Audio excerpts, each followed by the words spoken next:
Introduction से मैं शुरू करता हूँ।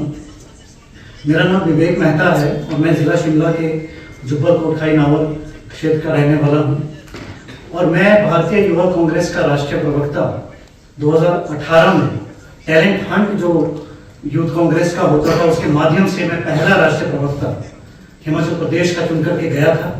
पूरी स्क्रूटनी के बाद तो मैं यही कहना चाहता हूँ कि कांग्रेस पार्टी के भीतर आज एक ऐसी विचारधारा हावी हो गई है जो वामपंथ की विचारधारा है, जो लेफ्टिस्ट आइडियोलॉजी है, जो कि टैलेंट हंट के नाम पर टैलेंट को खत्म करने का पूरा जोर बोल लगा रहे हैं। आज देश में आप कहीं भी चले जाइए, आज युवाओं को जिस तरह से कांग्रेस पार्टी ने कहा कि हम टैलेंट हंट के माध्यम से हम युवाओं को खोज रहे हैं, लेकिन बाद में कुछ समय के बाद उन्हीं युवाओं को खत्म करने के लिए वो अपना पूरा जोर लगा देते हैं। तो इस वामपंथ की विचारधारा जो आज हावी हुई है, तो उससे आहत होकर के मैंने आज कांग्रेस पार्टी की प्राथमिक सदस्यता से इस्तीफा दिया। और मेरे जो मुख्य कारण और भी रहे हैं, पहला मुख्य कारण कि पिछले 2-3 वर्षों से कांग्रेस पार्टी अपनी विचारधारा से भटक गई। कांग्रेस पार्टी हमेशा से ये कहती थी कि हम विचारधारा की लड़ाई लड़ रहे हैं, तो ऐसी कौन सी विचारधारा की लड़ाई है कि आपने एक राष्ट्रवादी विचारधारा को हराने के लिए देश विरोधी विचारधाराओं के साथ इंडिया अलायंस करके आप उस राष्ट्रवादी विचारधारा को हराना चाहते हैं।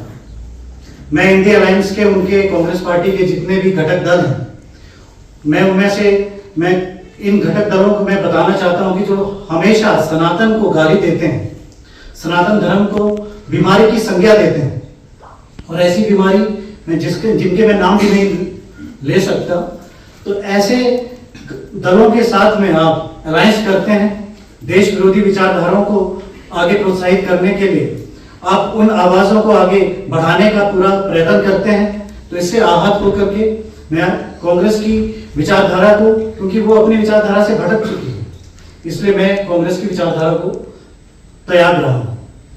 और सबसे महत्वपूर्ण बात, जब देश की बात आती है, राष्ट्र की बात आती है, तो राष्ट्र सर्वप्रथम है। जब धर्म की बात आती है तो राष्ट्र का धर्म, हम प्रभु श्री राम में आस्था रखने वाले लोग हैं, हम पहाड़ी संस्कृति में विश्वास रखने वाले लोग हैं। हमारे लिए प्रभु श्री राम हमारी आस्था का प्रतीक। लेकिन कांग्रेस पार्टी जब ये निर्णय लेती है कि कोई भी एक सर्कुलर जारी किया जाता है कि राम मंदिर के कार्यक्रम में, रामलला के जो प्राण प्रतिष्ठा कार्यक्रम है, उसमें कांग्रेस पार्टी नहीं जाएगी, तो वो निमंत्रण ठुकराना, और दूसरा 370 जैसा जो धारा है, जो उसको जब भारतीय जनता पार्टी उसे हटाती है तो कांग्रेस पार्टी उसका विरोध करती है। तो ये सारी चीजें हैं जिनसे आहत होकर के मैंने ये त्याग पत्र दिया है। ताल्लुक रखता हूँ, बागवानी से ताल्लुक रखता हूँ। आज कांग्रेस पार्टी कहती है हिमाचल प्रदेश में सेब बहुल इलाकों में कि वो सेब पर जो सबसे इंपोर्ट ड्यूटी है उसको 50% से ज्यादा वो बढ़ाए। तो मैं कांग्रेस पार्टी से ये पूछना चाहता हूँ, एक बागवान होने के नाते भी, कि आप जो 50% इंपोर्ट ड्यूटी बढ़ाने की बात करते हैं, 2011 में आपके ही नेता, जिन्हें आपने कांगड़ा संसदीय क्षेत्र से एमपी का टिकट दिया है, आदरणीय आनंद शर्मा जी, वो केंद्र में उस टाइम मंत्री थे, तो वो उस टाइम साइन करते हैं कि 50% से ज्यादा इंपोर्ट ड्यूटी नहीं बढ़ाई जा सकती। तो आप किस आधार पर ये चीज कह रहे हैं कि आपके नेता ने ये बात कही है? उस टाइम आपकी यूपीए की सरकार थी, उस टाइम भी मैं जब ये निर्णय ये लिया था, मैंने उसका बहुत विरोध भी किया और मैं बहुत आहत हुआ था एक बागवान होने के नाते। तो आज ये दोगलापन कांग्रेस का बिल्कुल सामने है। Bureau report, city channel, Shimla.